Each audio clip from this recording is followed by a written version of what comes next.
the variables can be categorized into two classes, that is dependent variable, independent variable. Some persons also called as influenced variable, influencing variable. Like that, you can have different categorized variables can be categorized. Some people even categorize as determined variable, determining variable. It would be of very interest to know how the dependent variable depends upon the independent variable. What is the influence of each of the independent variable on the dependent variable? So this is a very important question. Uh, how to answer this question? That is, what is the influence of first variable on the dependent variable? What is the influence of second variable on the dependent variable? What is the influence of the third variable on the dependent variable? In physics or chemistry, we have what is called controlled experiment is possible.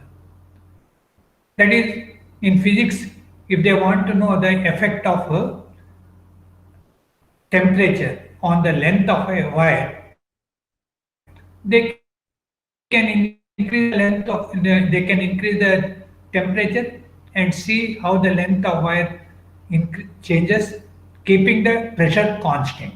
Or they can also do the other way around. They can find the impact of pressure on the length of wire, keeping temperature constant, because their controlled experiments are possible. In a subject like economics, the controlled experiments are not possible. In such a case, how to find the influence of each of the independent variable on the dependent variable? Science, we use regression analysis to answer such questions. So regression analysis come to our rescue because controlled experiments are not possible. We cannot control the price of one item and change the price of the other item only. Or you cannot keep prices constant and income cannot change only income. So in real world, prices are changing, income are changing, all are and demands are also demand for a item is changing. So when all the independent variable are changing, it we don't have a control over of independent variables. They keep changing. So in such a situation, regression analysis will be able to help us to find answers to our question, that is how to know the influence of each of the independent variable on the dependent variable. Now, earlier session was on correlation. There is a close link between the regression analysis and correlation. There is a close, they are logically related, but they are not the same. They are not logically related, but they are not the same. They say why this name regression has come. Why this name regression has come. So next sir, why this term regression has come. So you may say there could have been progression. Instead, why do you call it as a regression?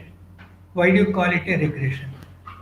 So if a positive person is minded, why, if you want to name a person, your child, you say Vijay, like that. A positive method. No, a positive, which gives positive meaning, not other way. So, why regression? Why this naming regression? So, how it has come? There is it how in why it came. There is a reason. This regression technique was first used by developed by Francis Galton, a scientist. He is a multifaceted person, Francis Galton, and he had a question. The question was that how the heights of father and height of sons are related. His question is whether tall fathers also have tall sons, short fathers will they have short sons only? What is the relationship between the height of father and height of sons. What is the relationship between height of father and height of son? This was his basic question. And he collected data on the height of fathers, height of sons, and tried to find the relationship. And using his own technique called regression technique, he made two interesting observations. First interesting observation is tall fathers in general have tall sons. Tall fathers in general have tall sons. Whereas short fathers in general have short sons. This, you say, it's not a very surprising. You also say, yes, we have found this, that tall fathers generally have tall sons, short fathers generally have short sons. This finding was not very thrilling. People say accepted. But what was more interesting was his second observation. Second observation was tall fathers in general have tall sons, but they are not as tall as their fathers. Let me repeat. Tall fathers in general have tall sons, but they are not as tall as their fathers. Suppose a father is 6.5 feet. 6.5 feet. Okay. Then his son will also be in general tall, but he may not be 6.5. He may be 6 feet or 6.6 feet 3 inches, 6.6 and a half, like that. So, in general, tall fathers have tall sons, but their sons are not as tall as their fathers. In general. So, in general, tall fathers have tall sons, but those sons are not as tall as their fathers. Likewise, short fathers have short sons, but they are not as short as their fathers. Suppose a person is there who is only 3.5 feet or 4 feet, but his son will not be as short as his father. He may be 4.5. So, short father will generally have short sons, but they are in general not as short as their fathers. So now what is happening? When you look at the height of the sons, the differences are narrowing down, and the height of son are moving towards a common height. The heights of the sons are moving towards a common height. There is a tendency to move back, tendency to go back. So that is called regression. Whenever tendency to move forward is called progression. Tendency to move forward is called progression. Tendency to move back is called regression. So Francis Galton observed that the heights of the sons is moving towards a common height. They are moving back. Tall fathers, tall sons, but they are not as tall as their father, and they are moving to a common height. Similarly, short fathers have short sons, but they are not as short as their father. Again, son's height is moving towards a common height. So there is a tendency to move back to the common height. There is a tendency to move back to the common height. So because of this observation, he gave the name as regression technique. So, but that doesn't mean that you should apply this technique only to such a data only. Any data you can apply, but this is a small story about why this technique is called regression technique. This is, I thought, would be interesting. In regression technique, what do? We collect the data. Suppose I want to know the relationship between father, height, I call it as an independent variable. What is in regression technique? What do we do? First step is we want to know the relationship between height of fathers and height of sons. Say height of father, we call it as x, height of sons, we call it as y. So y depends upon x. X is the independent variable, y is the dependent variable. Height of the father is the independent variable, height of sons is the dependent variable. So now we collect the data about the height of fathers and height of sons, and we plot on a graph paper.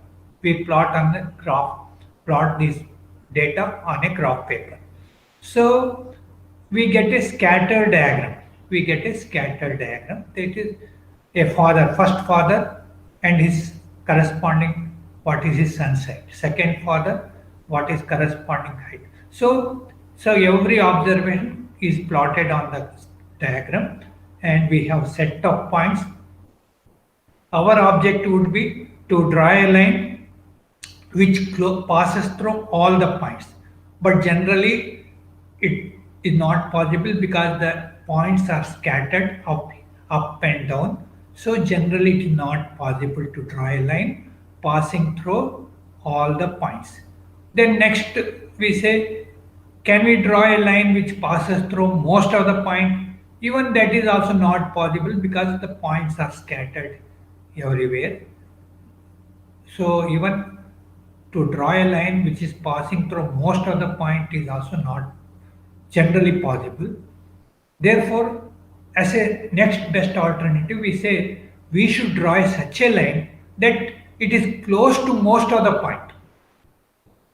Next alternative, best alternative would be to draw a line which is close to most of the point, and that line is called line of best fit. A line which is close to most of the points is called line of best fit, or sometimes people call it as a regression line also. It is also called a regression line. So once we have line, we also correspondingly we can have the equation of the line. So here we want to know the relationship between the independent variable and dependent variable. First we express in the form of a equation. Here linear equation is written as y is equal to a plus bx, where y is the dependent variable, x is the independent variable, and in our example y is the son's height, x is the father's height. So what are a and b? A and b are simple words. In simple language we can call it as constant, but more technical name is parameters. More technical name is parameter. Broadly, parameter means constant. There is small difference between the constant and a parameter. Parameter means it is a constant in the short run. In the long run, it may change. In the short run, parameter is that item, that entity which remains constant in the short run. In the long run, it may change. But we can treat, for our purpose, we can treat parameters as constant. Now, what do these parameters indicate? What do these parameters indicate? What do these parameters indicate? Now, B, what does B indicates? It is change in Y due to 1 unit change in the base. That is, if X increases by 1 unit, what is the increase in Y? That is what the B indicates. In the diagram also you can see we have increased the value of X from 3 to 4. Correspondingly, what is the increase in the value of height? So change in X is 1 by 1 unit. What is the change in the height? That is Y. That B portion which is marked in the diagram is called increase in the height due to 1 unit change in the base. Change in base by change in height by change in base. This is the ratio. So for every unit change in the base or X value, what is the change in the Y value? That is, if father's height is increased by 1 feet, what is the likely increase in the height of the son? What about A? A tells us the value of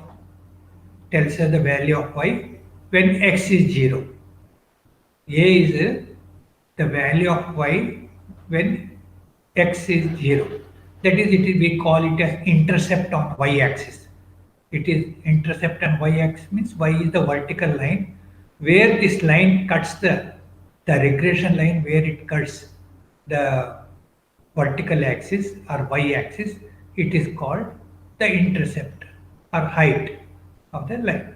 So A stands for the value of y when x is 0, whereas B tells us change in y due to 1 unit change in x.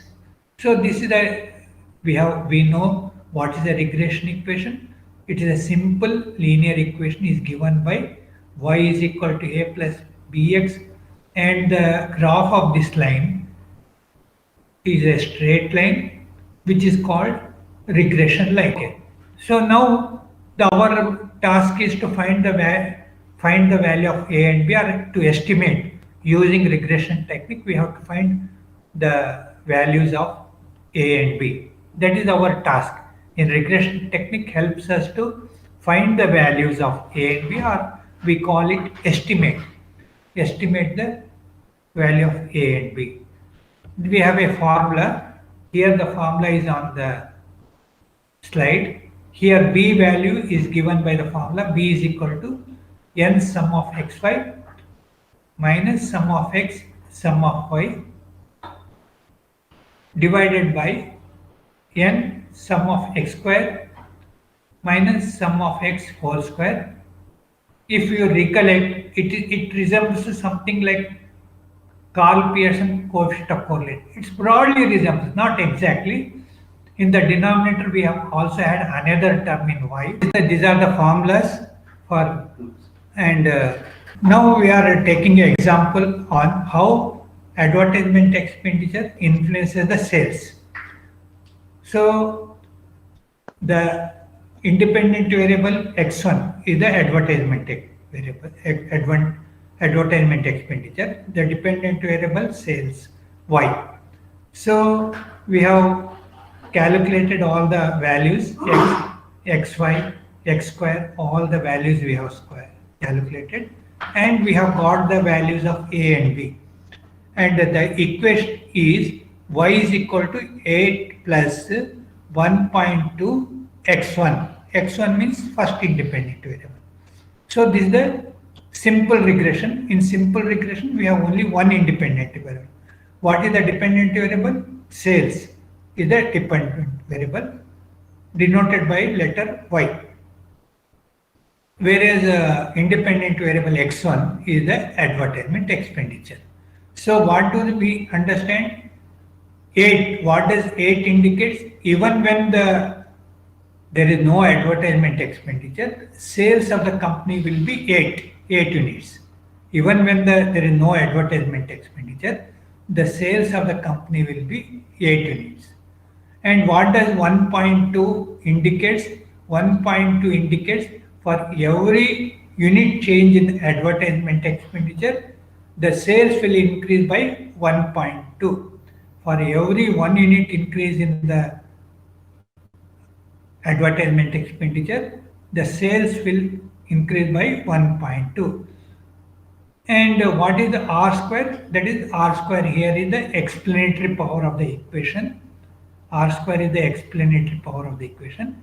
Here it is, we have got it as 0.96. That is 96% of variation in sales is on account of variation in advertisement expenditure, or it tells the explanatory power of the equation. Next equation, again we have tried that sales also depends upon the income of the consumers. So we have tried to fit another regression line. Y is equal to, again instead of x1 we'll have x2. Instead of x1 we have x2, another independent variable. x2 is the income, x2 is the, y is the sales.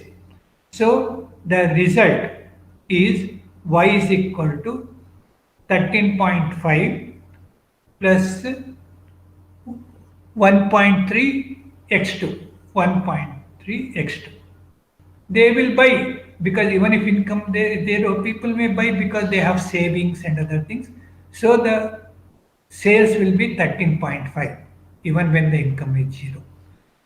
And what does 1.3 indicates?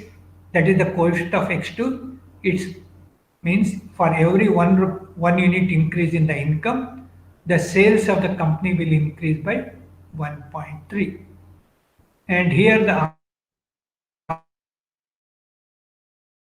R square is 0.6. If it is about 50% of variation in sales is being explained by the income. So the explanatory power is not very high. It's okay, moderate. And in we also have what is called in the bracket we have given figures uh, like in the first equation below 8 we have given 5.6, below 1.2 we have given 8.5, and I said these are all T ratios. The figures in bracket are T ratios. T ratios tells us whether our estimates are reliable or not. T ratio tells us whether our estimates are reliable or not. If T is more than 2, then we say our estimates is reliable. So here in the first equation for 1.2, that is the coefficient of x1, the T ratio happens to be 8.5. So 8.5 is more than 2, so we say it's a reliable. It's a reliable. Similarly, in the second equation, um, the coefficient of x2 is 1.3, but the standard the T ratio is 1.97. It is slightly less than 2. So the result is not as much reliable as we desire. Then we have multiple regression. In the third, we have multiple regression. Multiple regression means we can have more than one independent variable. In the first two cases, there was only one independent variable. In the third equation, we have two independent variables. X1 and X2 are the two independent variables.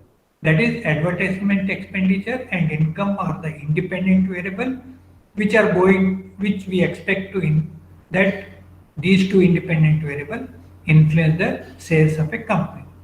So here again the coefficient of x1 in the multiple regression is 1.1.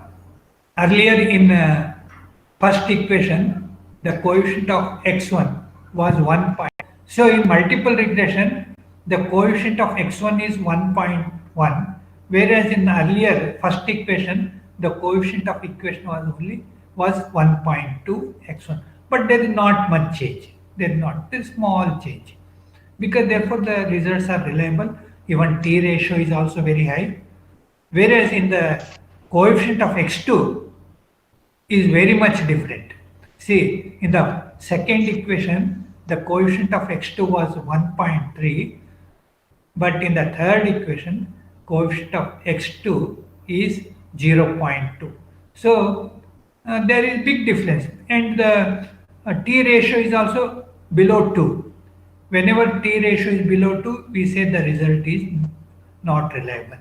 So this is how in this slide we have shown both simple regression result and multiple regression result. I said simple regression means there is only one independent variable. Multiple regression model means there are more than one independent. It can be two independent variables. It can be cases. Now we will take a very practical example. Is it only just okay? So how this MGNR program is influencing the wage rate of the workers? See, because there is a government has started MGNR work scheme, so workers are also getting some additional work. So in the market, the wage rate will go up, because wage rate is nothing but depends upon the supply and demand for labor, because labor are getting other work in the government schemes. So here for private work the there will be shortage. Many cultivators saying that after MGNREGS we are finding difficult to get workers. There is shortage of workers. Because of shortage of workers, the wage rate is likely to increase. So the cultivators say that now wage rates are going up. Agriculture cultivation is becoming very costly because people are going to MGNREG's work. So we are not getting workers. We have to pay higher wage rate. So we wanted to see how far is it true? How far the MGNRS program is affecting the wage rate in the market, labor market. How far MGNRS program is affecting the market wage rate of the workers or private work. So we have taken flow wage rate as the dependent variable because for transplantation there is one wage rate, for digging there will be some other wage rate, for plowing the field there is one wage rate. So we have here the dependent variable is flow wage rate. Flow wage rate. What is the independent variable? One of the independent variable is time. Time means year. So we have used the data from 1998 to 2012. We have used the data from 1998 to 2012. So time is the year. So then we have another two independent variable I called ID, that is intercept dummy. There is another independent variable ST, that is slope dummy. So what are the independent variables? There are three independent variables: ID, intercept dummy, ST, slope dummy, T, time period. Now what is dummy variable? Dummy variable. So ID is intercept dummy, LD is slope dummy. What is a dummy? Dummy is a special type of variable which takes value only 0 and 1. So we have the total time period has been subdivided into two subperiods. First subperiod is from 1998 to 2005, which indicates the period before MGNREGS. Second subperiod, that is 2006 to 2012, it is a subperiod which indicates after MGNREGS. So we are comparing the two subperiods, before MGNREGS, after MGNREGS, and we are running the regression. So now what does the result indicates that the time variable, 1 point coefficient of the time variable is 1.64, that is before MGNREGS implementation. The wage rate every year increased by 1.64, that is by rupees 2 or below rupees 2. Every year the wage rate used to increase by about 1.64, that is below 2 rupees. After the implementation of MGNREGS, the wage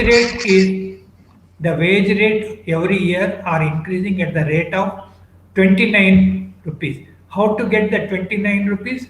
This is 27. The slope dummy and time variable, slope dummy coefficient and time variable coefficient have to be added. That is 27.2 plus 1.64. So we get around 29. So after implementation of MGNREGS, wage rates are every year is increasing by 29 rupees. Before implementation of MGNREGS, wage rate used to increase only by less than 2 rupees. Now after implementation of MGNREGS, wage rate every year on an average increasing at a rate of 29 rupees on an average. Some year it may be more, some year it will be.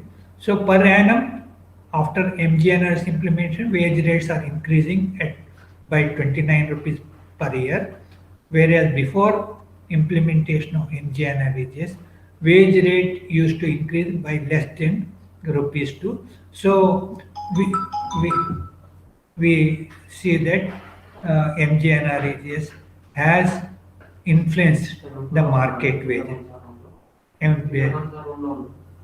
This is one thing. Now, likewise, we have another equation. People say that after MGNREGS, the female wage rates are also increasing.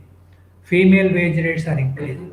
much more than the male wage rate, much more than the male wage rate.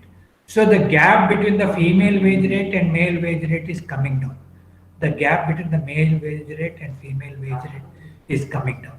So now here we have taken the dependent variable as the ratio of male wage rate to female wage rate.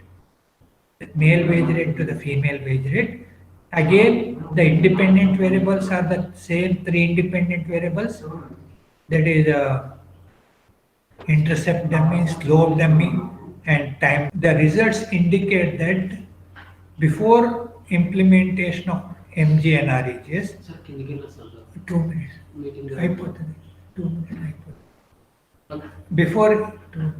Before implementation of MGNREGs,